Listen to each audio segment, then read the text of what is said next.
কেউ যদি অন্যায় করেও তারপর আইন হাতে তোলা জায়েজ নেই, কারণ এর মধ্য দিয়ে একটা সমাজ বিশৃঙ্খল হয়, এর মধ্য দিয়ে অনেক অন্যায়ের পথ সুগম হয়।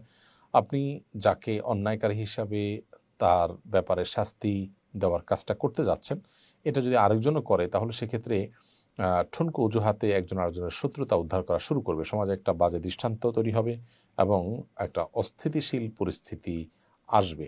নবী করিম সাল্লাল্লাহু আলাইহি সাল্লাম বিচার করতেন, বিচারের আলোকে শাস্তি কার্যকর হতো।